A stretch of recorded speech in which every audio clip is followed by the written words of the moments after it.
की भक्ति करो तो, आप शंकर को एक लोटा पानी चढ़ाओ तो, आप शंकर का स्मरण करो तो, आप शंकर को अगर एक बेलपत्र भी दिल से चढ़ा रहे हो तो वो दिल से देगा, दिल से।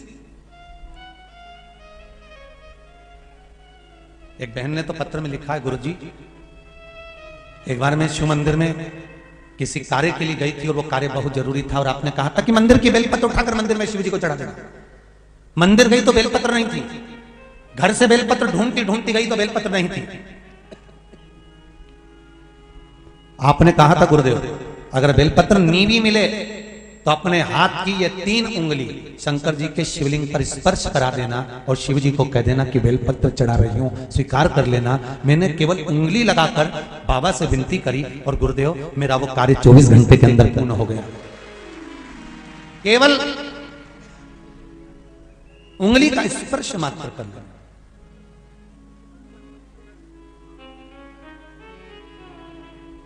केवल उंगली का स्पर्श। कहते हैं कि ये पूरा ब्रह्मांड मेरे भगवान का है और पिताजी आप कहते हो कि आपका है। किसी व्यक्ति को अच्छी सीख दोगे ना तो वो स्वीकार नहीं करता।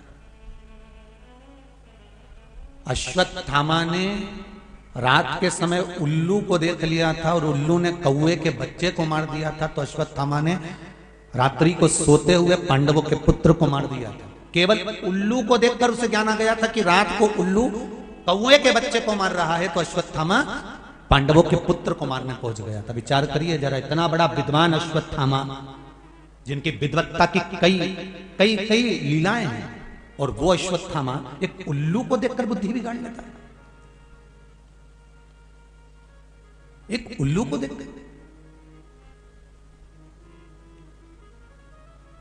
अच्छी बात लोगों के दिमाग में कम बैठती है, बुरी बात होगी ना तो जल्दी बैठ जाती है। जैसे एक महाराज जी प्रवचन दे रहे थे, महाराज जी ने खूब सुंदर भागवत जी सुनाई, खूब सुंदर महाभारत सुनाई, खूब सुंदर गीता जी सुनाई। महाभारत जैसे भागवत जी सुनाने के बाद महाराज जी ने सोचा चलो गांव में घूम के आता हूँ, पटेल साहब के यहाँ जाता हूँ, थोड़ा पटेल साहब अपने को कोई धन दक्षिणा ज्यादा दे देंगे। पटेल साहब के यहाँ पहुंच गए। पटेल साहब से कहा क्यों पटेल साहब कथा कैसी लगी? पटेल साहब बोले महाराज तूने कथा तो बहुत जोरदार सुनाई। एक बात तो है महाराज कथा बहुत जोरदार सुनाई, पर यही कथा तू पहले सुना देता ना तो मेरी तो जिंदगी बन जाती। तो इतने में गुरुजी ने पूछा, महाराज जी ने पूछा वो कैसे? तो इतने पटेल साहब बोले अरे जैसे वो पांडव जुआ में हार रहे थे और उन्होंने द्रौपदी को जुए में लगा दिया था। एक बार मैं भी चौराहे पे बैठ के जुआ खेल दिया था, मैं भी हार रहा था, मुझे क्या मालूम था, नहीं तो मैं पटलन के लगा ही देता, मैं भी पटलन के लगा देता। इतने में अंदर से पटलन घूंघट करके आई और पटलन ने आवाज देकर बोला गुरुजी कथा तुमने बहुत जोरदार सुनाई, पर यही कथा मैं अगर पहले सुन लेती ना तो इस एक के चक्कर में पड़ती नहीं, 5 ही करके लेके आती। के चक्कर में थोड़ा पड़ती। महाराज जी ने सोचा चुपचाप निकल लो, महाभारत यहीं चालू हो गई है, अब नहीं पूछना कि कथा कैसी चल रही है, अब तो अपने को निकलना। कथा में से अच्छाई ढूंढने का प्रयास करें, बुराई नहीं। कथा में से कुछ अच्छा ग्रहण करने का प्रयास करें, बुरा नहीं। कथा में से हमको भगवान की अविरल भक्ति रूपी विश्वास को ढूंढने का प्रयास करना है। राजा नर स्वयं कर रहे हैं, पिताजी ये संपूर्ण ब्रह्मांड संपूर्ण सृष्टि परमात्मा की, और पिताजी मानने को तैयार नहीं। अच्छा समझाओ किसी को तो कहां समझता, नहीं समझो। और अनर्थ के पिताजी ने कह दिया राजा अनर्थ मैं तुझे श्राप देता हूं, मेरी जायदाद में से तुझे एक टुकड़ा जमीन का नहीं मिलेगा, और पूरी जमीन पर पृथ्वी पर अगर तू कहीं पर भी रहेगा तो जलकर भस्म हो जाएगा। अब तुझे जहां जाना हो चले जा। अनर्थ तो भागे और समुद्र के अंदर कूद गए, पानी में जाके खड़े हो गए। राजा अनर्थ पानी में जाकर खड़े। अब राजा अनर्थ जब पानी में खड़े, क्योंकि पिता ने कहा था पृथ्वी पर कहीं पर रहेगा तो जलकर भस्म हो जाएगा, तो पानी में कूद गए। पानी में कूदने के बाद उन्होंने भगवान की भक्ति को धारण करा, भगवान का द्वादश अक्षर मंत्र उच्चारण करना प्रारंभ करा। ओम नमो भगवते वासुदेवाय, ओम नमो भगवते वासुदेवाय। कहीं पंचाक्षर मंत्र नमः शिवाय नमः शिवाय नमः शिवाय नमः शिवाय, कहीं षडाक्षर मंत्र ओम नमः शिवाय ओम नमः शिवाय ओम नमः शिवाय उच्चारण करना प्रारंभ करा। राजा अनर्थ ने जैसे जैसे भगवान के नाम का उच्चारण करना प्रारंभ करा, उच्चारण करते करते करते करते करते करते वो उच्चारण का जो शब्द था वो परमात्मा तक पहुंच गया। कई लोग कहते हैं गुरुजी हम भगवान को बुलाते हैं, हम भगवान को पुकारते हैं, तो हम भगवान को एक लोटा पानी चढ़ाते हैं, हम भगवान को बेलपत्र चढ़ाते हैं, हम शंकर का श्री शिवाय नमस्तुभ्यं मंत्र का जाप करते हैं, तो क्या भगवान सुनता है? आप शास्त्र उठाकर देखिए, सूरदास जी ने भगवान को पुकारा, भगवान आए। तुलसीदास जी ने भगवान को पुकारा, भगवान आए। मीराबाई ने भगवान को पुकारा, भगवान आए। कर्माबाई ने भगवान को पुकारा, भगवान आए। अगर एक साधारण से भाव से निर्मल मन सो मोहि पावा, आप निर्मल मन से जब मेरे परमात्मा को पुकारते हो तो तुम्हारी पुकार वो परमात्मा तक पहुंचती है और परमात्मा आपका कार्य सफल करता है। आप दिल से कहो तो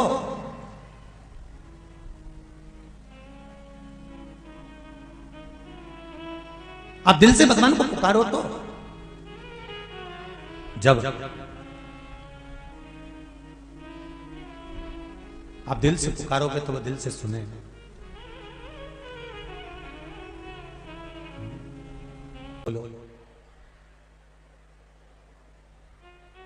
राजा अनर्त ने कहा प्रभु बस एक कृपा कर दो, मेरे पिता ने मुझे श्राप दिया है, पृथ्वी पर कहीं नहीं रह सकता। यदि पृथ्वी पर रहूंगा तो जलकर भस्म हो जाऊंगा, अगर मान लो मैं पृथ्वी पर रहता हूं तो जलकर भस्म हो जाऊंगा। भगवान विष्णु ने उसी समय पर सुदर्शन चक्र दिया और सुदर्शन चक्र से कहा जाओ बैकुंठ का ईशान कोण काट कर लिया। सुदर्शन चक्र गया, बैकुंठ का ईशान कोण काट कर लेकर आया। वो ईशान कोण जो बैकुंठ का था वो पानी में जैसे ही डालने लगे, रखने लगे कि तुम्हें पृथ्वी पर नहीं रहना, तुम्हें पानी पर रहना। पानी में जैसे ही बैकुंठ का वो हिस्सा रखा, डूबने लगा। जैसे ही डूबने लगा तो भगवान विष्णु ने अपना सुदर्शन चक्र भेजा और उस बैकुंठ के हिस्से को अपने सुदर्शन चक्र पर रखा और राजा अनर्त से कहा, अनर्त अब तुझे पृथ्वी पर रहने की जरूरत नहीं, अब तू इस बैकुंठ के हिस्से पर रहना, अब तू इस पर निवास कर। सुदर्शन चक्र घूम रहा तो वह बैकुंठ का हिस्सा भी घूम रहा है। राजा अनर्त खड़े होकर उस बैकुंठ के हिस्से का दरवाजा ढूंढ रहे थे कि दरवाजे में प्रवेश कहां से करना है, द्वार कहां, द्वार कहां, द्वार कहां, द्वार कहां, बार बार पूछा जा रहा था। तब भगवान विष्णु ने द्वार का रास्ता दिखाया, तब उसका नाम द्वारका पड़ गया महाराज, तब पड़ा उसका नाम। तो द्वारका किसकी है? जम के बोलो जरा। राजा अनर्त की। अब राजा अनर्त द्वारका में रहने लगे। राजा अनर्त के घर में पुत्र हुए रेवत, रेवत के घर में बेटी हुई रेवती। रेवती के विवाह की तैयारी होने लगी, कोई ऐसा लड़का मिल जाए जो इस गदा युद्ध में रेवती को हरा दे और रेवती के साथ विवाह कर ले। तो रेवती का विवाह हुआ किसके साथ में? बलराम जी के साथ। अब द्वारका के राजा कौन हो गए? राजा रेवत ने कन्यादान में वो द्वारका रेवती को दे दी। तो रेवती के पति द्वारका के राजा बलराम जी हो गए, दाऊ जी हो गए। दाऊ जी द्वारका के राजा बनकर बैठ गए। समय आया और मेरे भगवान कृष्ण रुक्मणी जी को भगा कर लेकर आए, रुक्मणी को लेकर आए द्वारका। तो द्वारका में आते से रुक्मणी जी का जब मंगल विवाह हुआ तो कन्यादान करने के लिए ब्राह्मण ने कहा इस रुक्मणी का कन्यादान कौन करेगा? इसके पिताजी तो आए नहीं। जब पिताजी नहीं आए तो कन्यादान कौन करेगा? तब रेवती ने अपने पति बलभद्र जी से कहा, स्वामी बड़ा भाई जेठ होता है, जेठ पिता के तुल्य होता है। अगर कोई कन्यादान करने वाला नहीं मिलता रुक्मणी का तो रेवती और बलभद्र कन्यादान करेंगे इस रुक्मणी का। इस रुक्मणी का कन्यादान बलभद्र और रेवती करेंगे। अपन दोनों चलकर कन्यादान करते हैं, चलिए। पर बलभद्र जी ने पूछा, रेवती कन्यादान में दोगे क्या इस रुक्मणी के? तो रुक्मणी जी कहती है, चिंता मत करो, जो मेरे पिता ने द्वारका दी थी वही मैं रुक्मणी के कन्यादान में द्वारकाधीश को दे देती हूं, वही दूंगी। अब राजा अनर्त की द्वारका रेवत को मिली, रेवत से रेवती को मिली और रेवती से वो द्वारकाधीश को मिली। वो कोई साधारण है द्वारका? हमको लगता है हमारा। अरे भाई, ब्रह्मा जी को यह महसूस हो रहा था, ब्रह्मदेव को, कि ये संपूर्ण सृष्टि का संचालन मैं कर रहा हूं। आप जब काम करते हो ना दुकान पर, खेती पर, तो आपको लगता है कि सब काम मैं ही कर रहा हूं। पर शिव महापुराण की कथा कहती है कि मेरा आपकी कृपा से सब काम हो रहा। करते हो भोले बाबा मेरा नाम हो रहा। हम कोई करने वाले नहीं, करने वाला तो मेरा देव अधिदेव महादेव है। कौन कर रहा है? पूछा स्वयं ब्रह्मा जी ने पूछा। भगवान विष्णु से प्रश्न कर रहे हैं ब्रह्मदेव कि ये तुम्हारे पिता हैं कौन? भगवान विष्णु कहते हैं मेरे पिता शिव। विश्वास नहीं हुआ। जिस व्यक्ति को अपना गोत्र नहीं मालूम होता ना, उस व्यक्ति को शंकर जी का नाम ले लेना चाहिए। किसका नाम लेना चाहिए? शंकर जी।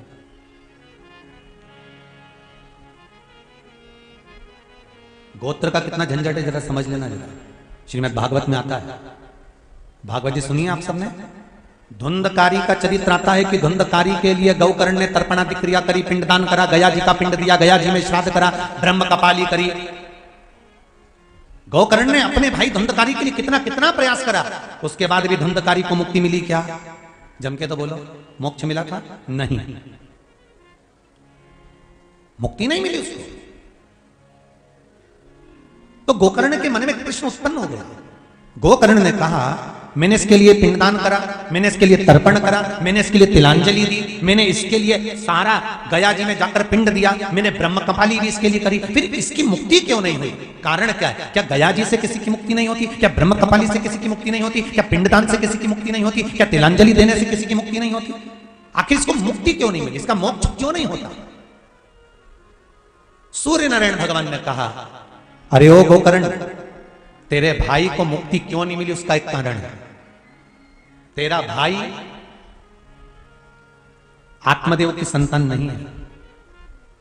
ये धुंधली का पुत्र नहीं है, ये तो धुंधली की सहेली का पुत्र है। उसको ये गोदी लेकर आ गई थी, पैसे दे दिए थे, बेटे को लेकर आ गई थी।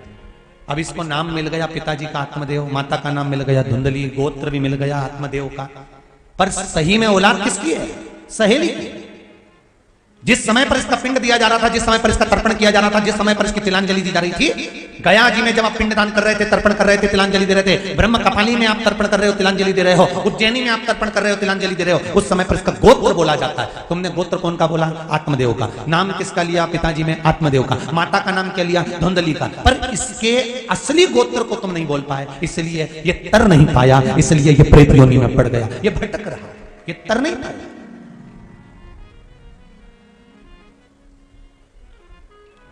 गोत्र का होना जरूरी है, और जिस व्यक्ति को गोत्र मालूम नहीं है उसको शंकर का नाम ले लेना चाहिए। नमः शिवाय, शिव शंकराय।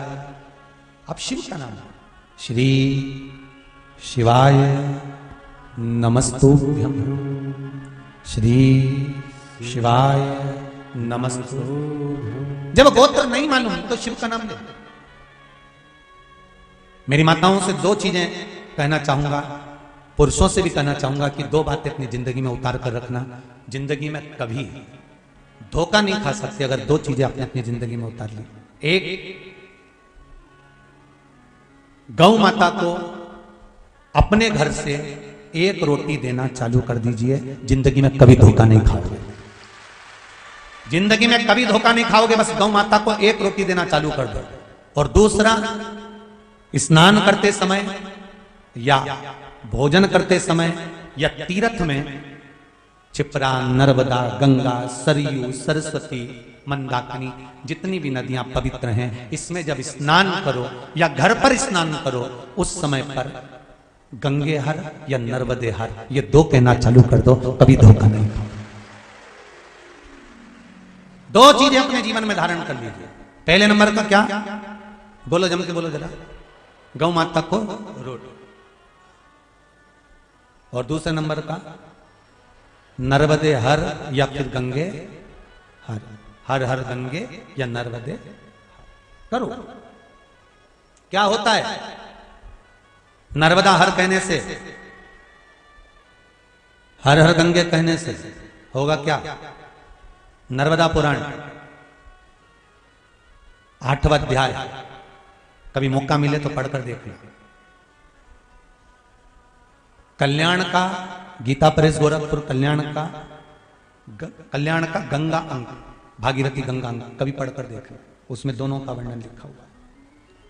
जिस समय हम हर हर गंगे बोलते हैं या नर्मदे हर बोलते हैं, एक लोटा पानी जब अपने ऊपर चढ़ता है या अपन किसी पवित्र नदी में डुबकी लगा रहे होते हैं या घर में एक लोटा पानी अपने ऊपर डालते समय हर हर गंगे या नर्मदे हर बोल रहे होते हैं, उस समय पर सारी पवित्र नदियां और हमारे पूर्वज, हमारे पितर, हमारे आहूत, हमारे वासुक और 33 कोटि देवता हमारे नर्मदे हर बोलते ही, गंगे हर बोलते ही हमारे सम्मुख में आकर खड़े होकर हमको पवित्र कर चले जाए।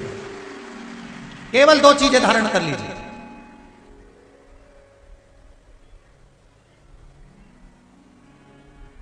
एक गौ माता की रोटी और एक गंगे हार, नर्मदे हार। और महाराज इसलिए तो लोग शायद भजन में कहते हैं ना, मां नर्मदा तू है कलयुग की गंगा, दर्शन से तेरे मन हो जाए चंगा। केवल मात्र स्मरण से। अब इसमें कोई तुम्हारा पैसा लग रहा है क्या? जम के बोलो, कोई पूंजी लगी तुम्हारी? नर्मदे हर कहने में या गंगे हर कहने में या हर हर गंगे कहने में कोई पूंजी लग रही है आपको? जो करो आप निर्मल मन से। एक जिला धार से आई है, कहीं खड़ी हो, अगर बैठी हो तो आप ही हैं, दोनों हाथ उठा दो, एक बार दोनों हाथ उठाओ, हर हर महादेव। विनीता जी माइक पहुंच सकता है क्या? आप पास में हैं, माइक भेज सकते हो? भेजो जरा, भेजो जल्दी जल्दी भेजो, फुर्ती से पहुंचाओ। इधर इधर इधर इधर बाबू, इधर जाओ, खाली जगह में जाइए, दौड़कर जाइए।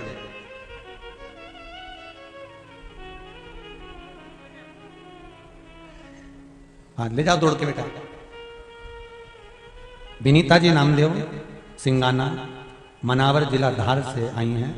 श्री शिवाय नमस्तम गिरी जी। बहुत बुलंदता है आपकी आवाज में जी, आनंद हो। श्री शिवाय नमस्तभ्यम। बड़े खुश दिख रहे हो। आपने लिखा है दीदी कि गुरुदेव मेरे पति का एक्सीडेंट हो गया था और एक्सीडेंट भी बड़ा बुरा हुआ था। हाँ गुरुजी। अब कैसे? मेरे पति के पैर में क्रैक आ गया था जी। अब कैसी स्थिति है उनकी? अब बिल्कुल ठीक है। कोई ऑपरेशन वगैरह तो नहीं करना पड़ा? नहीं नहीं, बाबा ने संभाल लिया? बाबा ने संभाल लिया। अब ठीक हो गए? बढ़िया। बिल्कुल ठीक। आपने पत्र में लिखा है गुरुदेव मेरे पति का एक्सीडेंट हो गया था और बड़ा बुरा हुआ था, डॉक्टर ने ऑपरेशन का बोल दिया था, परंतु मैंने शिव जी की आराधना करना प्रारंभ करी, आपकी कथा में जैसे बताया था वो उपाय करना प्रारंभ करा और मेरे बाबा ने सुन लिया, मेरे पति ठीक हो गए और ऑफिस जाना भी चालू हो गए। हर हर। अब तो प्रसन्न हो, बाबा का नाम ले रहे हो? हाँ। श्री शिवाय नमस्तुभ्यम। बैठिए श्री बैठिए शिवाय नमस्तभ्यम। बैठिए बैठिए। शंभो शरणे मांगू घड़ी रे। एक पत्र और बड़ा सुंदर आया है, संजना जी पांडे कहीं बैठी हैं, इंदौर से आई हैं संजना पांडे। कहीं बैठी हो तो हाथ हिला दीजिए या हर हर महादेव बोल दीजिए। पीछे के लोग तो हमको दिख नहीं रहे भीड़ के कारण, पर कहीं बैठे हो तो जरूर बोलिएगा हर हर। संजना पांडे इधर है क्या कहीं? उन्होंने लिखा है पत्र में, गुरुदेव 4 सितंबर 2021 को सीहोर आई थी मैं, कुबेरेश्वर धाम में नौकरी का बोल कर गई थी मैं। कहीं बैठी हो तो हाथ जरूर हिलाना संजना पांडे। गुरुदेव मैं नौकरी का बोल कर गई थी और देवादिदेव महादेव ने ऐसी कृपा करी गुरुदेव, 4 सितंबर को बोलकर आई थी, 8 नवंबर को आईसीआई बैंक में मेरा जॉब लग चुका है और मैं सर्विस कर रही हूं। उसकी भक्ति, विश्वास, दृढ़ता। और एक आपसे भी निवेदन करूंगा, जितने लोग इस पंडाल में कथा सुन रहे हो और जितने टीवी के माध्यम से या मोबाइल के माध्यम से कथा सुन रहे हो, कथा सुनने की तारीख, समापन की तारीख लिख के रखना और जो इस 7 दिन में इस पंडाल में बैठकर 24 अवतार मंदिर की इस पावन धरा पर आप जो दिल से कहकर जाओगे, 3 महीने में बाबा आपकी मनोकामना पूर्ण जरूर करेंगे। मौका मिला है देपालपुर वालों, आस पास के जितने रहने वाले हैं आपको भगवान ने खुद मौका दिया है कि अपने हृदय की बात कह लो। ये शिव महापुराण की कथा कोई साधारण नहीं है। स्वयं शंकर और सती भी सुनने के लिए गए थे और शिव जी ने कुंभज बाबा के आश्रम में एक बार त्रेता युग माही शंभु गए कुंभज ऋषि पाही। कुंभज बाबा के आश्रम में जाकर अपने हृदय की बात मांग ली थी कि मुझे राम का दर्शन हो, तो राम का दर्शन हुआ था। सती मैया ने सोच लिया था कि ये शरीर अग्नि में भस्म हो जाए, तो सती को भस्म होना पड़ा था। शिव महापुराण के अंतर्गत जो हम मांगते हैं, जो हम भगवान से कहते हैं, बाबा उसको स्वीकार करता है, मिलता जाता है। सहज नहीं है शिव को।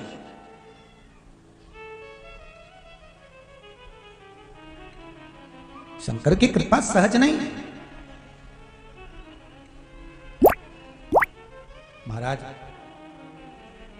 सब कुछ पड़ा रह जाना है, अगर साथ जाना है तो केवल तुमने जो शिव महापुराण की कथा का रस तत्व ग्रहण करा है, दान करा है, पुण्य करा है, ये हमारे साथ जाना है, बाकी का सब छूटना।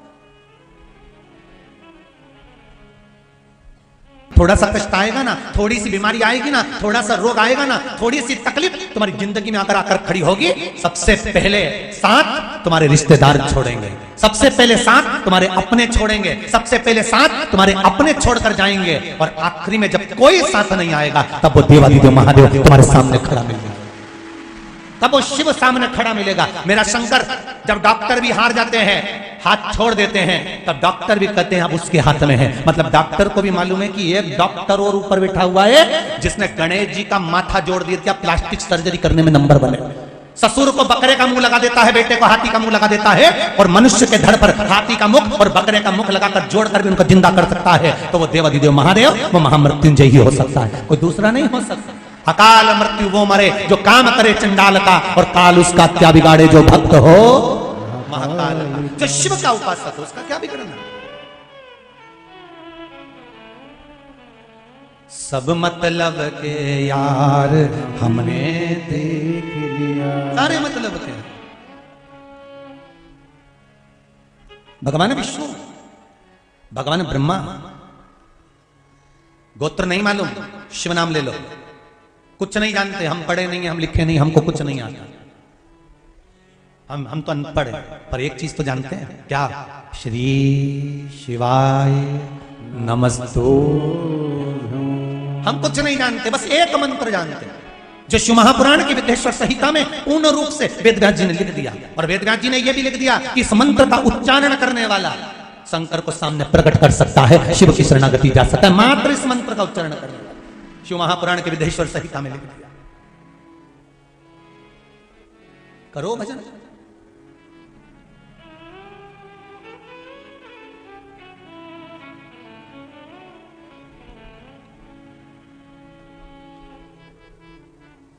जब बीमारी बढ़ जाए, मान लो कोई बीमारी हो गई, पीछा नहीं छोड़ रही है, कोई बीमारी अगर हो जाए, और ये पत्र में लिखा है किसी बहन ने, शायद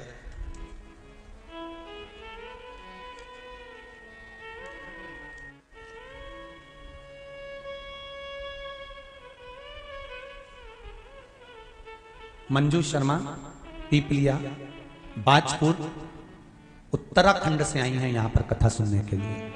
उत्तराखंड आप ही हैं?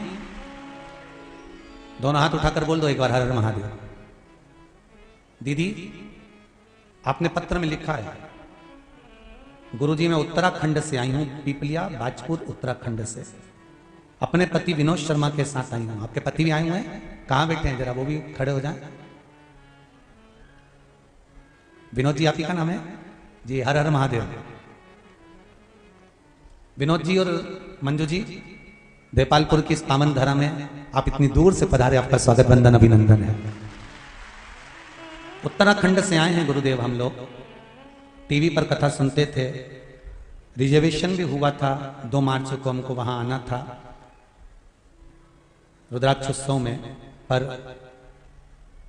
वहां पहुंचते भीड़ बहुत थी, इसलिए हम लोग यहां कथा सुनने के लिए आए हैं। गुरुदेव, एक बात कहना चाहती हूं।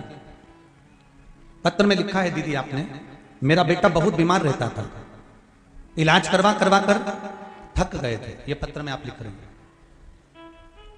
तब गुरुदेव आपने रुद्राक्ष का जल शिव जी को चढ़ाकर उस जल का पान करना बताया था। वो हमने करना प्रारंभ करा और मेरा बेटा अब बिल्कुल ठीक हो चुका है, इसलिए हम बाबा को प्रणाम करने आए। बैठिए मंजू जी शर्मा, विनोद जी शर्मा, बहुत बहुत साधुवाद। बैठिए। हर हर महादेव। हम उत्तराखंड से बाबा को केवल प्रणाम करने आए हैं क्योंकि हमने कह दिया था कि हमारा पुत्र अगर ठीक हो जाएगा तो जहां शिव पुराण हो रही होगी उस पुराण को हम प्रणाम करने जाएंगे। बहुत बहुत साधुवाद। शिव भक्ति किसको, एक पत्र और है बड़ा सुंदर है, देखो पत्र में एक पत्र और बड़ा सुंदर है।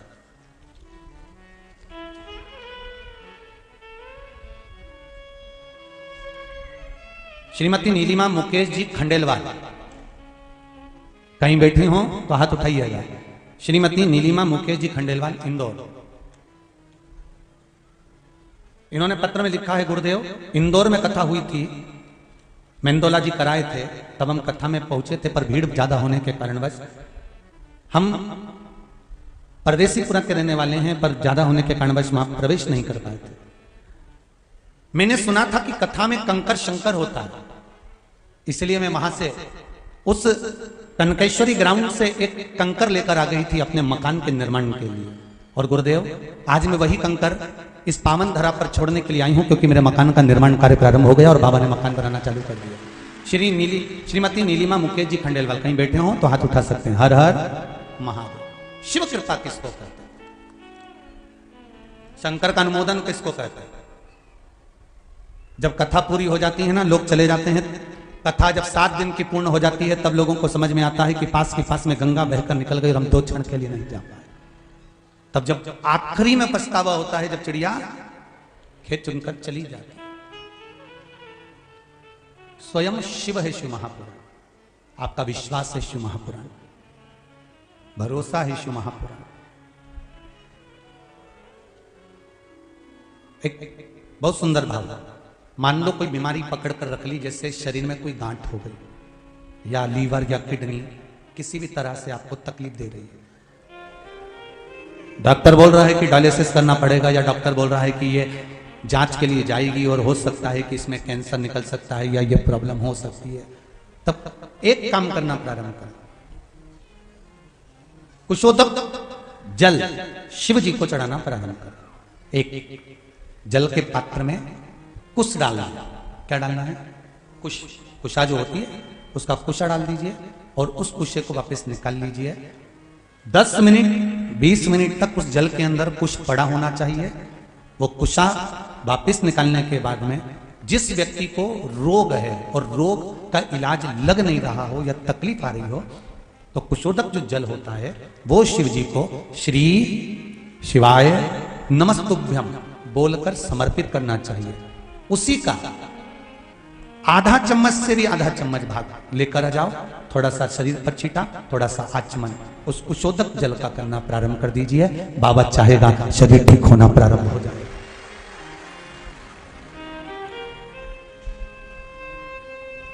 शिव को समर्पित करा गया।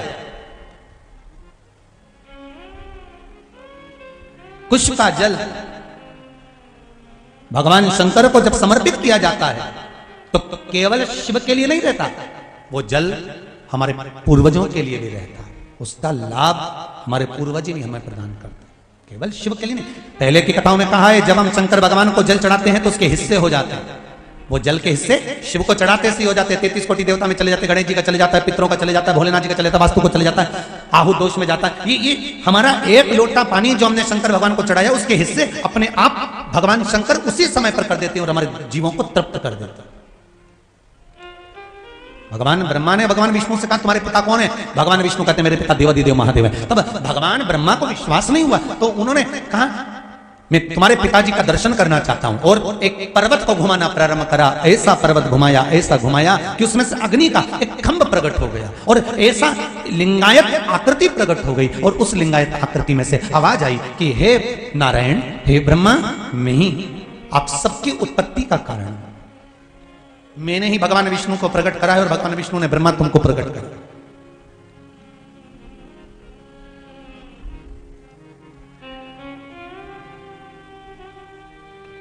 सुनो, ब्रह्मा जी भगवान विष्णु से कहते हैं ये भगवान शंकर, ये शिव, ये देवादिदेव महादेव हैं। हाँ, इनके चरण कहां हैं, इनका शीश कहां है? शिवलिंग का चरण और शीश मालूम नहीं पड़ता। तुम जहां बैठकर जल चढ़ा दोगे शिव उसको स्वीकार कर लेता है, क्योंकि कंकर में शंकर बसा होता है। कंकर में शंकर बसा होता है। तुमने जहां चढ़ाया शिव ने स्वीकार कर लिया। एक प्रैक्टिकल करके देखना, पूरे पंडाल में कहीं पर भी बैठकर 108 बार श्री शिवाय नमस्तुभ्यम का जाप कर कर देखना, मन की अभिलाषा से। जो टीवी पर सुन रहे हैं, आस्था चैनल पर, जो फेसबुक यूट्यूब पर कथा श्रवण कर रहे हैं, शिव पर विश्वास कर कर आप दिल से कहो तो उसको, कथा सुनते सुनते उससे बात तो करो। हमारे यहां की माताएं भजन गाया करती थी, बड़ा पुराना भजन है, भोले बाबा से मिलने का सत्संग ही बहाना, दुनिया वाले क्या जाने मेरा रिश्ता, जम के तो बोलो पुराना है। और ना जाने कहां कहां ढूंढा उन्हें, फिर आखिरी में मालूम पड़ा सत्संग में पाया है।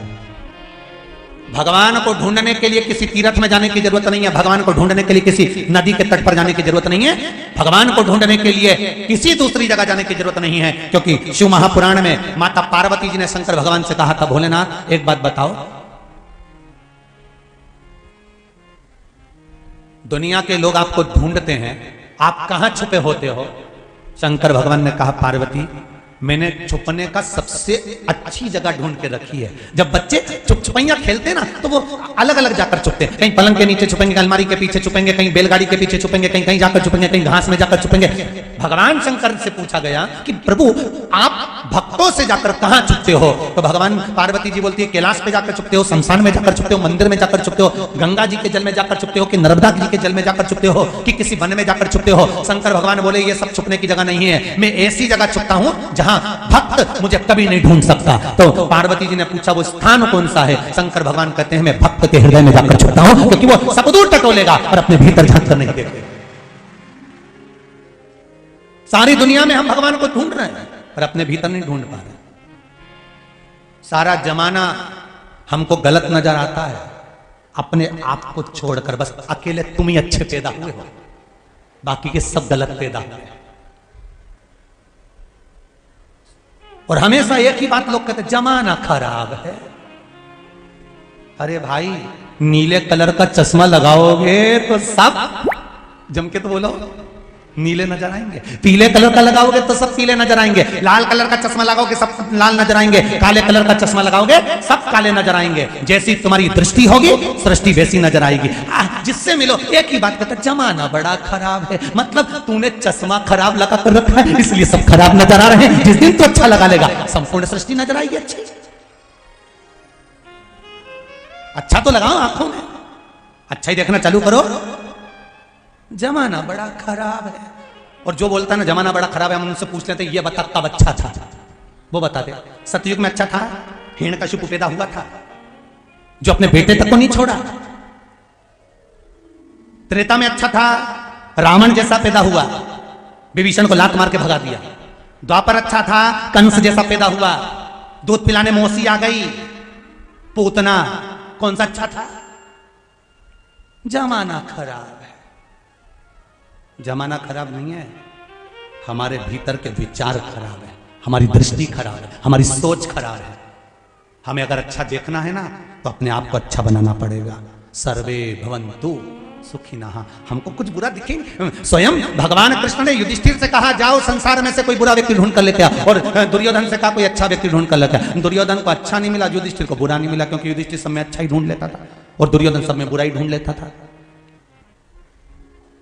सास सोचती है कि मेरी बहू को सुधार दूं, बहू सोचती है डुकरिया में तुझे ऊपर से धार दूं।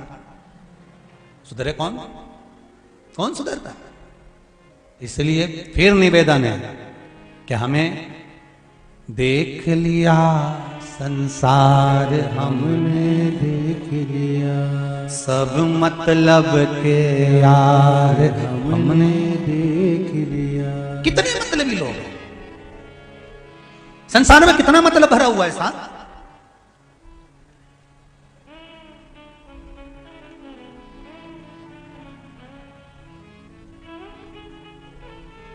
अरे गुरुदेव, इतने बढ़िया, हम दोनों पति पत्नी में, पत्नी मेरी इतनी बढ़िया, पत्नी के पति बढ़िया, दोनों बढ़िया हो, क्योंकि अच्छा ही देख रहे हो।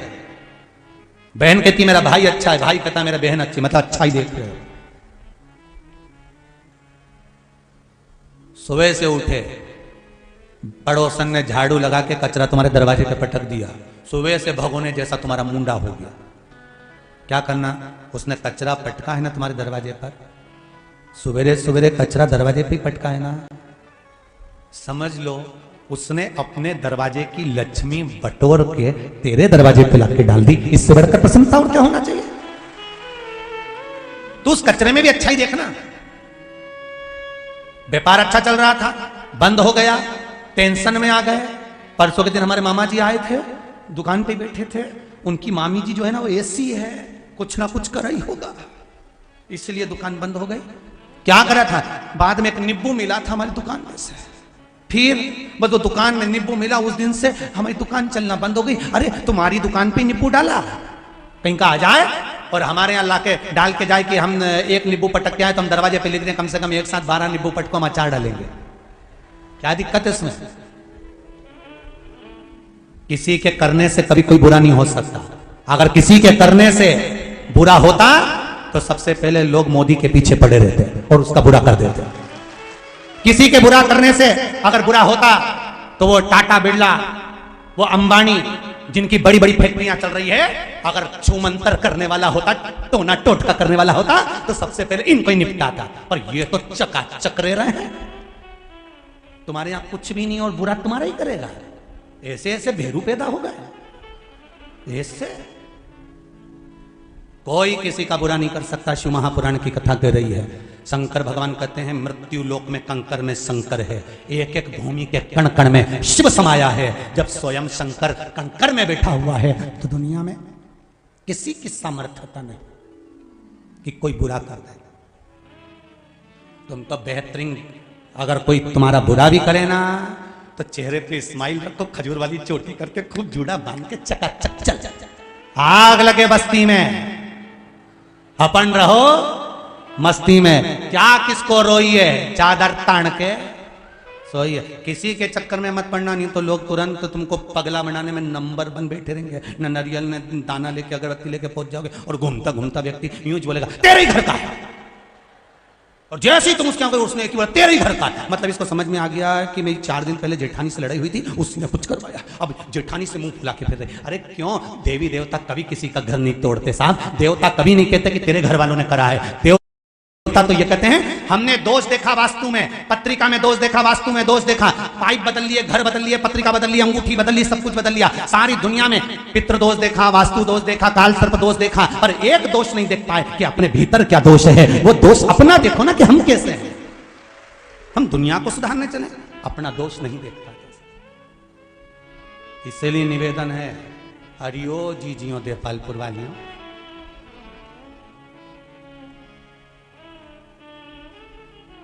देपालपुर में तो हम आपको सासुएं भी कह सकते हैं और इनको ससुरा भी कह सकते हैं। तो तुम, निवेदन है हमें दूसरे में दोष नहीं देखना। भगवान ब्रह्मा भी यही कर रहे हैं। भगवान ब्रह्मा ने भगवान विष्णु से कहा ये शिवलिंग का चरण कहां है, शीश कहां है? कहां है चरण, कहां है शीश? कहां? हम दोष देख रहे हैं। 3 मित्र पिकनिक करने गए, समोसे, कचौड़ी, पानी की बोतल, कोल्ड ड्रिंक, टॉफी झोले में भर के ले गए। जैसे ही गए पिकनिक करने के लिए जंगल में, झोला खोला, सब कुछ निकला, पानी की बोतल नहीं थी। कहां गई? घर रह गई। कौन जाएगा लेने? इन तीनों ने नाम लिखा और पर्ची फेंकी, जिसका नाम आएगा वो जाएगा।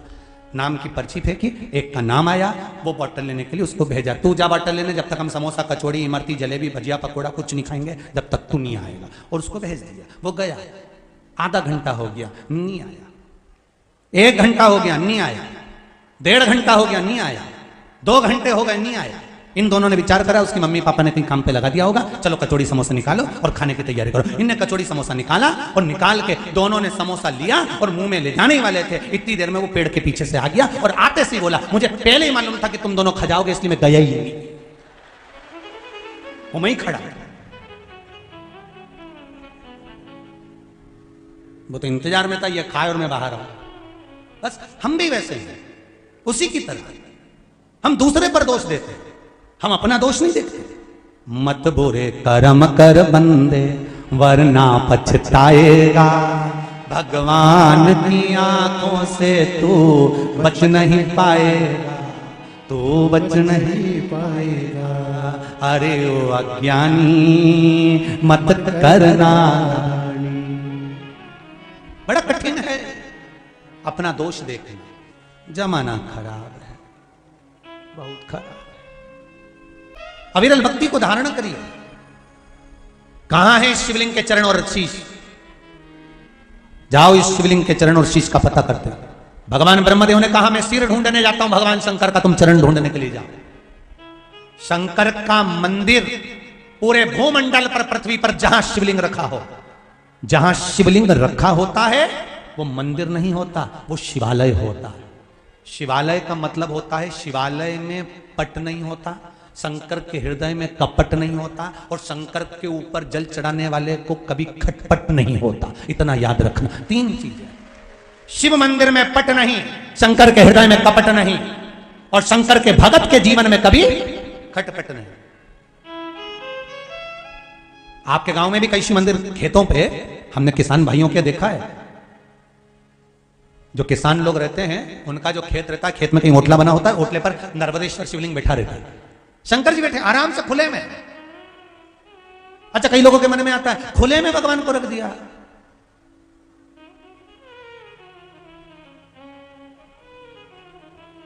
स्वयं पार्वती जी ने एक बार शंकर जी से कह दिया, भगवान विष्णु के मंदिर में ताले लगते हैं, देवी जी के मंदिर में ताले लगते हैं, सारे देवताओं के मंदिर में ताले लगते हैं, तुम्हारा भगत तो ऐसा होता है कहीं पे भी बिठा देता, मत ताले की जरूरत ही नहीं होती। शंकर भगवान बोले हमारे पास कुछ होएगा तो ले जाएगा, कुछ हो तो ले जाए, और चोरी करोगे भी क्या शंकर जी के मंदिर? बब्बा ले जाओगे का? और क्या डमरू ले जाओगे? बजाओगे भी तो लोग तुमको बजाओ तो सही, लोग भी कहेंगे बताओ जिस दिन से शिव पुराण की कथा सुनी है बेचारा पगला हो गया, बजाता फिरता डमरू। और क्या ले जाओगे? त्रिशूल कि धतूरा?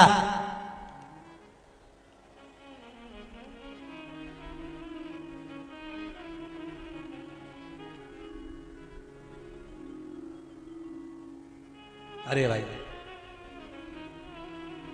दबा लो, सत्य को कितना भी दबा कर रख दो, कितनी भी झूठ की परत पर परत चढ़ा दो, पर सत्य एक दिन निकल कर बाहर आ ही जाता है कि यह सत्य है, इसमें यह सत्य था।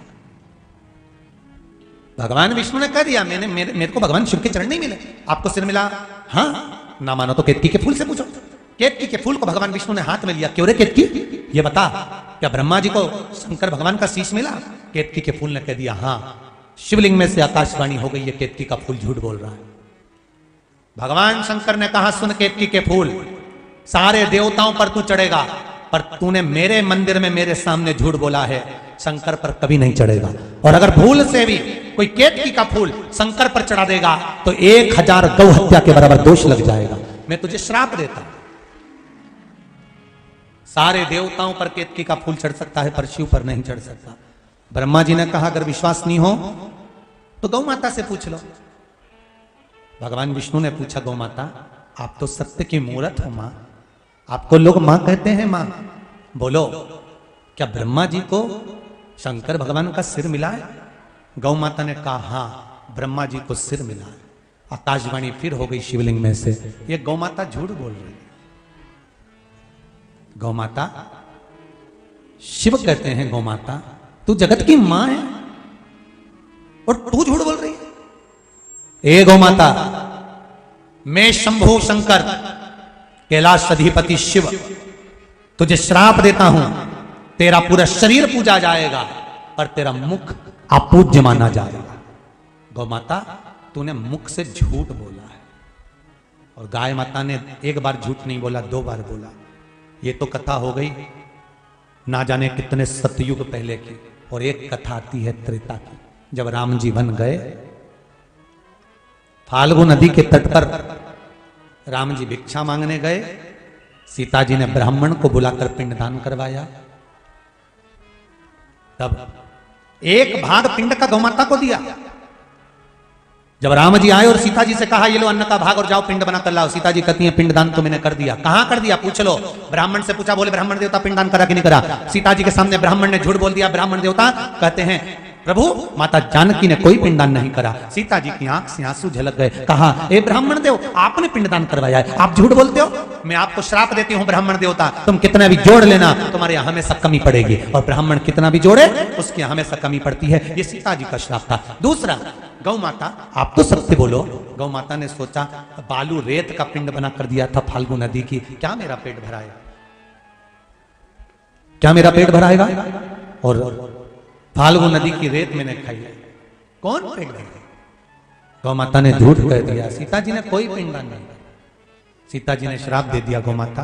पर हिंदू धर्म में सारे देवताओं की परिक्रमा आगे से होती है, पर हिंदू धर्म में एक परिक्रमा है गौ माता की जो कभी आगे से नहीं होती।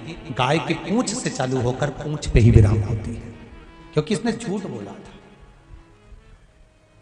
हिंदू धर्म में सारे दान आगे से होते हैं। अन्नदान, वस्त्र दान, स्वर्ण दान, मुद्रा दान, कन्या दान, जितने भी दान होंगे आगे से होंगे। हिंदू धर्म में एक दान गौ माता का दान पीछे से होता है, गाय की पूंछ पकड़कर करना पड़ता है, आगे से नहीं होता, क्योंकि इसने झूठ बोल दिया। तूने झूठ बोला, तू झूठ बोल दिया।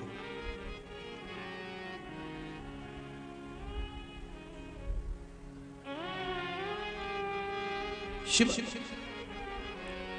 ब्रह्मा जी कहते हैं शिव जी की आकाशवाणी झूठी है। स्वयं ब्रह्मा कह रहे हैं कि आकाशवाणी झूठी है। शंकर भगवान प्रकट हो गए और प्रकट होकर तुरंत भगवान शंकर ने अपने पैर के नखून को तोड़ा और पैर का नख तोड़कर भगवान शंकर ने उस नख को फेंका, काल भैरव को प्रकट कर लिया और कहा जाओ काल भैरव, ब्रह्मा जिस वाणी से झूठ बोल रहा है, जिस मुख से ब्रह्मा झूठ बोल रहे हैं, इस मुख को काट दो, काट दो इस मुख को।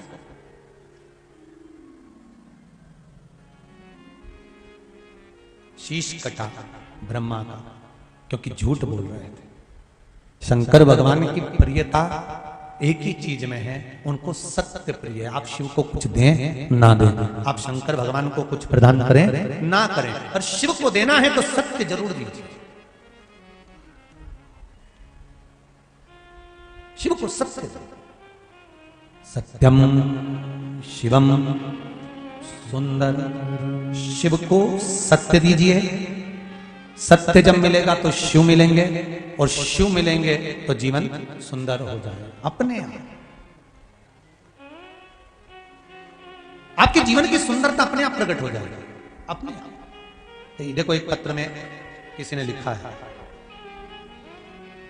पत्र इतने सुंदर सुंदर हैं और सबने अपने अपने मन के भाव लिखे हैं।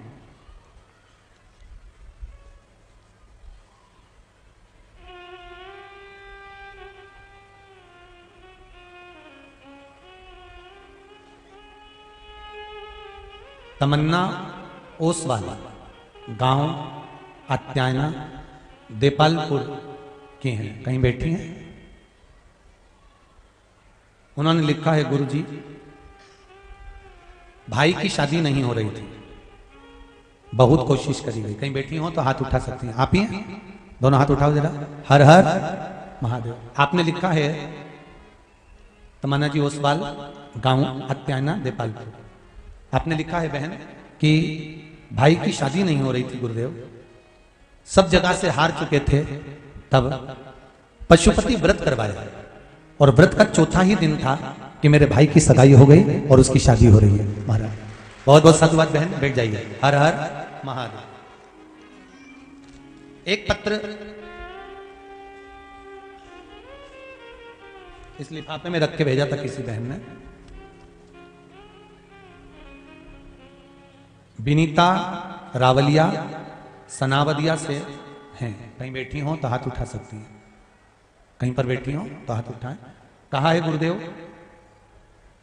मैं 2 वर्ष से लगातार शिव महापुराण की कथा, कहीं बैठी हो तो हाथ उठा सकती हैं, दोनों हाथ से हिला दो अगर कहीं बैठी हो जिनका नाम लिया। विनीता रवालिया सनावदिया से 2 वर्ष से लगातार शिव महापुराण की कथा श्रवण कर रही हूं। मेरे 2 बार बच्चे मिसकैरेज हो गए थे गुरुदेव। डॉक्टर कह रहे थे कि अब योग नहीं है, अब आप संतान के लिए क्रम ना रखें। तब आपके द्वारा जो बताया गया था सफेद आंकड़े की जड़ का प्रयोग, वो करा। और गुरुदेव बाबा की ऐसी कृपा हुई कि मेरे घर में पुत्र रत्न की प्राप्ति हुई है। बाबा को धोख लगाता है, ये पत्र भेजा है। शिव कृपा ही ऐसी। आप शंकर से निवेदन तो करो, विनती तो करो, शंकर का अनुमोदन तो करो। महाराज अकाल मृत्यु वो मरे, जो काम करे चंडाल का, काल उसका क्या बिगाड़े, जो भक्त हो महा। शिव की आराधना में लग जाओ। तेरा ही दिया मैंने खाया पिया है, तेरा शुक्रिया है, तेरा शुक्रिया। भगवान ब्रह्मदेव का काल भैरव ने सिर काट दिया, लुढ़कता लुढ़कता सिर गया ब्रह्मा जी के रक्त में। अभी भी ब्रह्मा जी का कटा हुआ सिर कह रहा है कि आकाशवाणी झूठी है। झूठ बोलने के कारण ब्रह्मा जी के रक्त से एक नदी प्रकट हो गई जिसका नाम था कर्मनाशा। कौन सी नदी है? कर्मनाशा। जिस नदी का पानी कुत्ता भी नहीं पीता, जिस नदी का पानी पक्षी भी नहीं पीता, जिस नदी का पानी आज भी पशु भी नहीं पीता। यूपी गवर्नमेंट ने बड़े बड़े बोर्ड लगा कर रखे हैं कर्मनाशा नदी पर। यह कर्मनाशा है। अगर भूल से भी कोई इसमें हाथ धो लेता है, इसका पानी का छींटा लग जाता है, तो हमारे कर्मों का नाश हो जाता है। जो हमने पुण्य करा होता है सब समाप्त हो जाता है। इसलिए कर्मनाशा नदी में कोई हाथ नहीं धोता, कोई स्नान नहीं करता, कोई उसका छींटा नहीं लेता। भगवान विष्णु ने कहा, प्रभु महाराज श्री जयकरण दास जी महाराज जी के अथक प्रयास से जो 24 अवतार मंदिर का निर्माण हुआ है, उसी 24 अवतार मंदिर के पावन प्रांगण में परम पूज्य संत सदगुरुदेव के मन के भाव और संकल्प मन का 11 रुद्र मंदिर का निर्माण कार्य प्रारंभ हो रहा है। हमारे सनातन धर्म में जब भी अपने नगर में, गांव में, क्षेत्र में, मोहल्ले में किसी मंदिर का निर्माण होता है तो उसमें अपन सबकी एक भागीदारी किसी न किसी रूप में वहां पहुंचना चाहिए, जिससे मंदिर का निर्माण शीघ्र अतिशीघ्र पूर्ण हो सके, पूर्ण हो। उसी संकल्प को लेकर देवाधिदेव महादेव के ये पावन 11 रुद्र मंदिर का जो निर्माण कार्य हो रहा है, उसी संकल्प को लेकर ये शिव महापुराण की कथा देपालपुर नगर में हो रही है। आप सभी का एक सहयोग इस 11 रुद्र मंदिर के हेतु हो। मंदिर का निर्माण संसार का कोई साधारण सा मनुष्य नहीं करवा सकता। यदि निर्माण कराने वाला भी है तो वो लक्ष्मी नारायण भगवान, वो स्वयं ही उसका निर्माण करवाने वाला है, कोई दूसरा नहीं करा सकता। यदि मानव का जन्म मिला है, मनुष्य का शरीर मिला है, तो कुछ अच्छा करने के लिए हुआ है।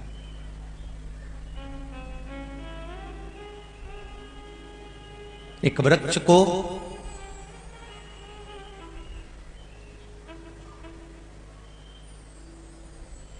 उसके पत्ते से कभी नहीं जाना जाता, इस चीज का है।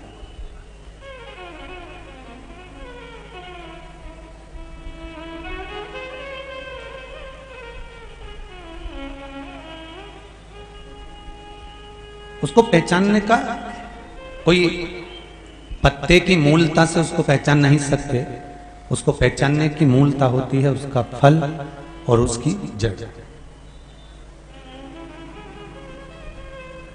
उसी तरह शिव महापुराण की कथा कहती है, संसार में आपका और हमारा जन्म तो हो जाता है, इस संसार सागर में अपन सब जन्म तो ले लेते हैं, पर हमारे जन्म लेने से नहीं, हम जन्म लेने के बाद जब अच्छा कोई कर्म करते हैं तो हमारी पहचान हमारे कर्म से होती है कि हमने क्या कर्म करा है। हमारी पहचान हमारे कर्म से। मत बुरे कर्म कर बंदे वरना पछताएगा, भगवान की आंखों से तू बच नहीं पाएगा, तू बच नहीं पाएगा। हमारे कर्म के अनुसार हमारी पहचान। एक बात सीहोर की एक कथा में कही, अभी जब रुद्राक्ष महोत्सव चल रहा था तो उसमें वर्णन किया था।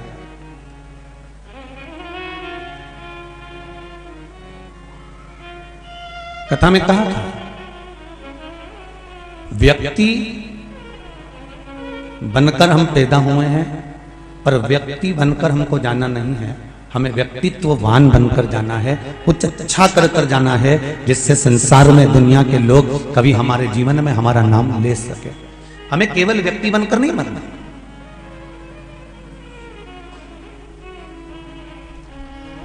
एक साधारण सा संसारिक मनुष्य बनकर हम जन्म ले लिए और जन्म लेने के बाद वापस हमारे प्राणों को हम त्याग कर चले गए। पुनरपि जननम पुनरपि मरणम, फिर जन्म फिर मरण, फिर जन्म फिर मरण। अंतिम बिंदु क्या है?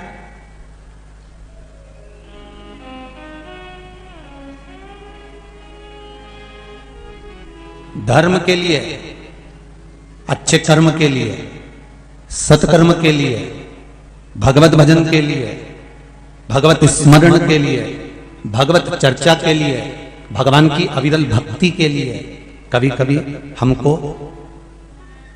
परिवार से भी लड़ना पड़ता।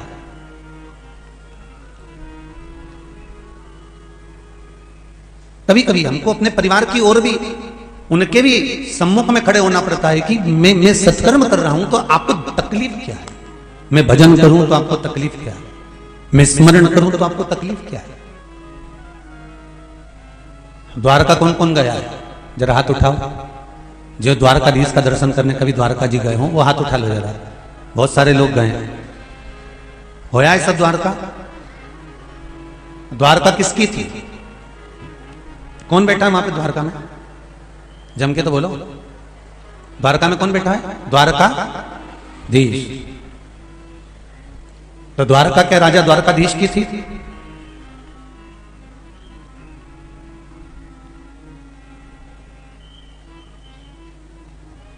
जिस द्वारका में द्वारिका नाथ बैठे हैं वो द्वारका द्वारकाधीश की नहीं थी।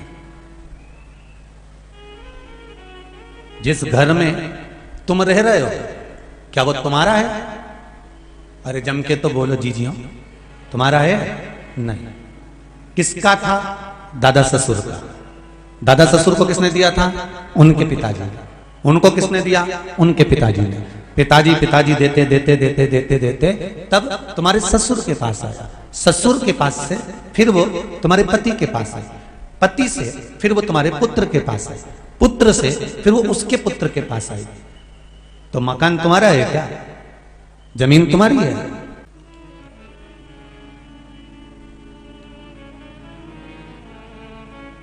ये जितनी भूमि नजर आ रही है ये सब मेरी है।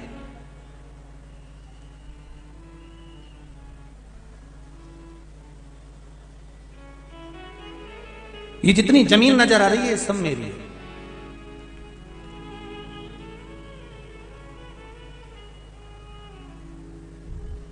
एक निवेदन 24 अवतार मंदिर समिति से रहेगा। मान लो माताओं को अगर बैठने के लिए इधर जगह ना हो तो पीछे का टेंट खोलकर वहां पर भी बिछा करवा दीजिए, और अगर पीछे साइड में नहीं मिलता है तो इधर का भी टेंट खोलकर बिठा दीजिए, पर कोई भी कष्ट ना भोगे और खड़े ना रहे, इसका विशेष ध्यान रखें। समिति वाले इसका ध्यान रखिएगा, क्योंकि पंडाल लगभग आप लोगों के फुल हैं, तो उधर से टेंट खोलकर उधर साइड बिठाना प्रारंभ कर दीजिए। राजा अनर्थ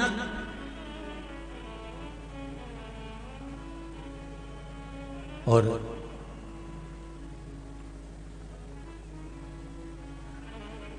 पिताजी कह रहे हैं कि ये सारी सृष्टि मेरी है, ये सारी पृथ्वी मेरी है।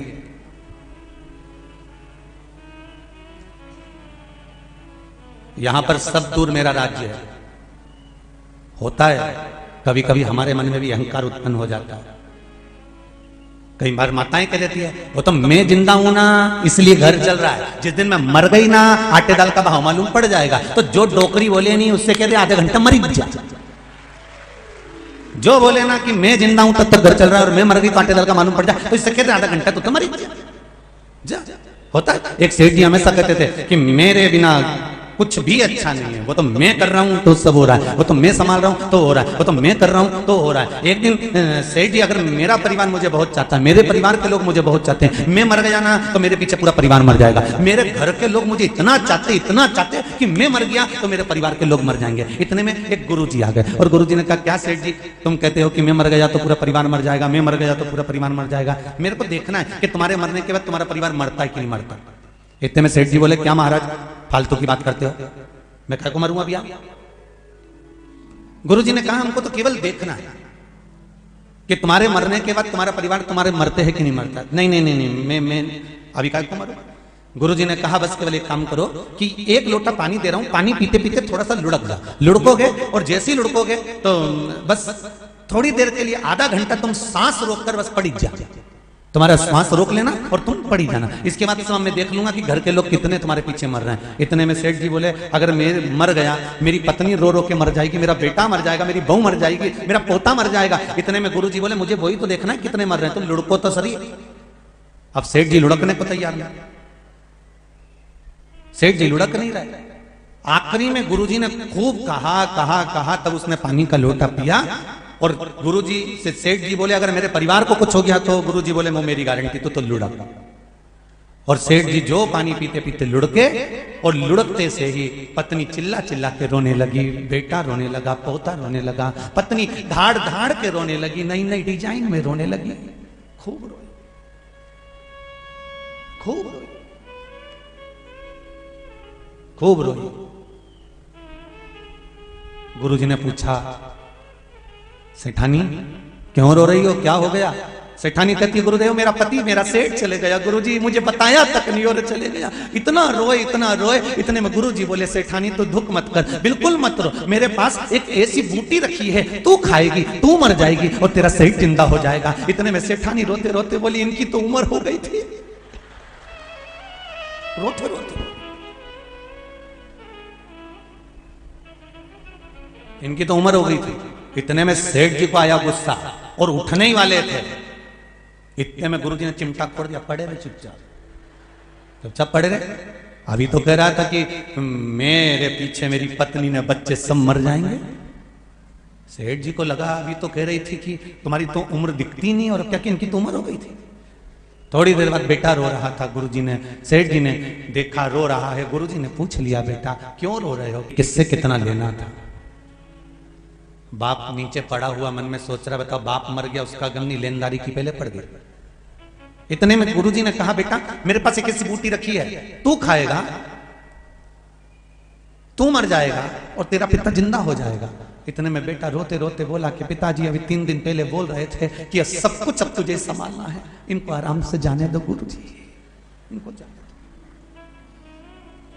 पोता रो रहा है, तू क्यों रो रहा है, तेरे रोने का कारण क्या है। मेरे दादाजी चले गए, अब मुझे कुरकुरा कौन दिलाएगा। गुरुजी ने कहा, ले ये बूटी तू खा ले, तू खाएगा, तू मर जाएगा और तेरे दादाजी जिंदा हो जाएंगे। पोता रोते रोते बोला, गुरुजी तुम्हारे कोई आगे है ना तुम्हारे कोई पीछे है, बूटी तुम नहीं खा लो।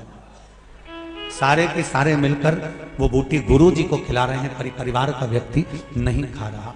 ये संसार है। वावारी दुनिया मतलब की दुनिया में किसी का कोई नहीं। श्री राम के संग हजारों सखा वनवास हुआ तब कोई नहीं। माता सीता के संग हजारों सखी जब हरण हुआ तब कोई नहीं। धन के साथ ही हजारों हैं जब धन ही नहीं तो कोई नहीं। संसार में कौन अपना?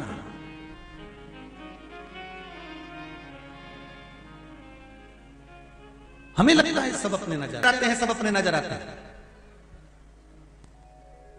रात को मरोगे, जिस गद्दे पर सोकर मरे हो वो गद्दे को फेंक दिया जाता है। जिस कपड़े को पहनकर मरे हो वो कपड़े को भी, जम के बोलो जरा, फेंक दिया जाता है।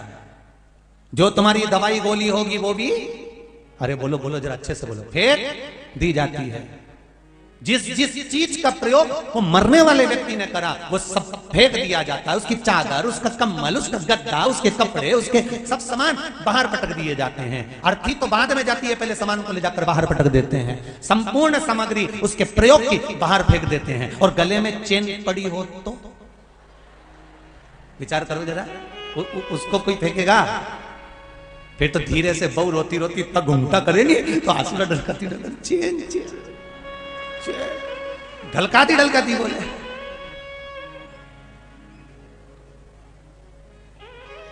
बहुवन दो बार इतना घूंघट करे, इतना घूंघट बहुवन दो बार करे। पहले तो सब करते थे इतना घूंघट, पर आज के जमाने में कोई करे? अब तो दो बार करे इतना। केवल एक बार ब्याह करके आए नहीं, शादी करके आए तो घरे इतना मुंडा करके आए, इतना घूंघट करके आए। क्यों? क्योंकि मुंह दिखाई हुए तो सोने की रकम मिले।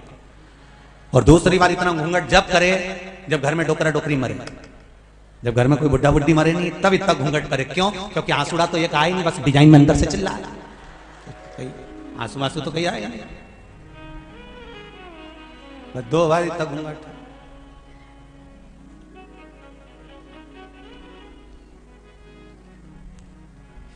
एक बार की कहीं की कथा ध्यान में आ रही है। एक हमारे कोई यजमान थे बुजुर्ग, वो चले गए तो हमने कहा आशी से एक काम करो, गाड़ी इधर से जा रही है तो उधर से लेके चलो, क्योंकि जजमान चले गए तो अपन थोड़ा सा उनके यहाँ बैठ जाएंगे। बहुत समय भी हो गया है, 4-6-8 दिन हो गए थे। तो अब उनको मालूम भी नहीं था कि गुरु जी आ जाएगा। वो सब, कोई बहू झाड़ू लगा रही थी, कोई बर्तन मांज रही थी, कोई काम कर रही थी, कोई काम, और सब अच्छी हंस बोल के काम कर रही थी। और जैसे ही हमने दरवाजा पे पांव धरया और जो कुंडी बजाई और इन्हें दरवाजा एक ने खोला और खोलते से सब झाड़ू ने बर्तन सब पटकी ने इतना तक घूंघट और जो हूं करके रोना चालू करी एक जगह बैठ के। तो हमने आशीष से कहा, आशीष अभी तो अच्छी खासी झाड़ू लगा रही थी और अच्छी खासी बर्तन मांज रही थी, अब इसको हुआ क्या? बस फिर चालू हो गई। दाई जी तो बढ़िया थे, रात के मक्का की 4 रोटी खाए थे। अब मन में आया, मतलब तुम रोटी भी गिन रहे थे? 4 रोटी खाई मक्का की। क्या पिताजी आप कह रहे हो कि यह संपूर्ण ब्रह्मांड, संपूर्ण सृष्टि, संपूर्ण पृथ्वी आपकी है, पर राजा अनर्थ कहते हैं अपने पिता से, मैं जानता हूं ये संपूर्ण पृथ्वी मेरे भगवान श्री हरि नारायण की, ये संपूर्ण पृथ्वी मेरे महादेव की, ये संपूर्ण पृथ्वी मेरे भगवान की है। हमारा क्या है?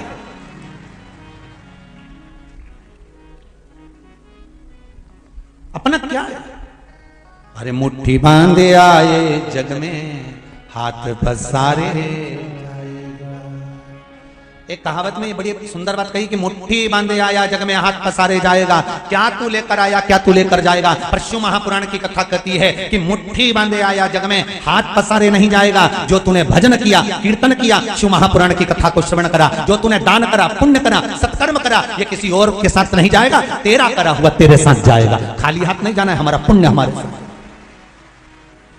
हमारा सत्कर्म हमारे साथ जाएगा, हमारा भजन हमारे साथ जाएगा, हमारा नाम जाप हमारे साथ जाएगा, हमारा शिव महापुराण की कथा जो हम श्रवण कर रहे हैं ये हमारे साथ जाएगी। हम शंकर जी को 1 लोटा पानी चढ़ाना है ये हमारे साथ जाएगा। हम 11 रुद्र के लिए कुछ दान दे रहे हैं ये हमारे साथ जाएगा। हम भगवत स्मरण कर रहे हैं ये हमारे साथ जाएगा। हमारा किया गया सत्कर्म हमारे साथ जाने वाला है, ये किसी दूसरे के साथ नहीं जाएगा, अपने साथ जाना।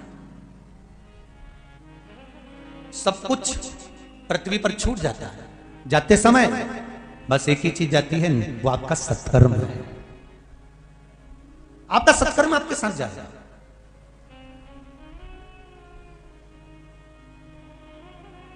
दिया है तो वो आपका स्मरण, अगर साथ दिया है तो आपका नाम कीर्तन। देखो एक पत्र में किसी बेटी ने लिखा है, पत्र बहुत सारे हैं, जितने पढ़े हैं वो यहाँ हैं और बहुत पढ़ने रह गए हैं।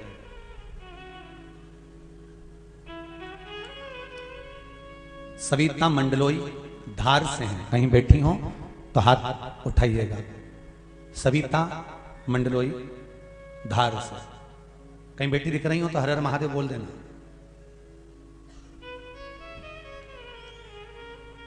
बैठी हैं कहीं? सविता मंडलोई, दोनों हाथ उठाकर हर हर महादेव बोल दो एक बार, कहीं बैठी हो तो। एक तो पंडाल बड़ा तो दिखते भी नहीं। श्री शिवाय नमस्तुभ्यं। कहीं बैठी हो तो हाथ हिला देना। सविता जी मंडल, आपने पत्र में लिखा है, गुरुजी मजदूरी करती थी, पत्र लिख रही, बेटा एक गाड़ी को लाने के लिए जिद कर रहा था, सोचा क्या करूं। पत्र में सविता जी लिख रही हैं कि मैं करूं क्या। फिर मालूम पड़ा एक बार कि पशुपति व्रत कर लो और उस व्रत में ऐसा है कि जो मांगते हैं वैसा मिल जाता है और शंकर की आराधना में मन लगा लो।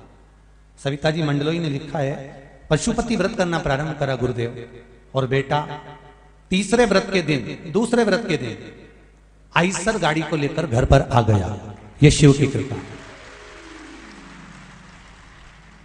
मैं चाहूंगा आस्था चैनल वालों से अगर क्लोज हो तो पत्र को अवश्य आप लोग प्रयास करा करो कि जो पत्र यहां से पढ़े जाते हैं उसका मोबाइल नंबर भी लिखा होता है और उसका नाम भी लिखा होता है। प्रयास करा करो कि जितना दिख जाए। सविता जी मंडल, गुरुदेव बेटा आइसर गाड़ी लेकर आ गया।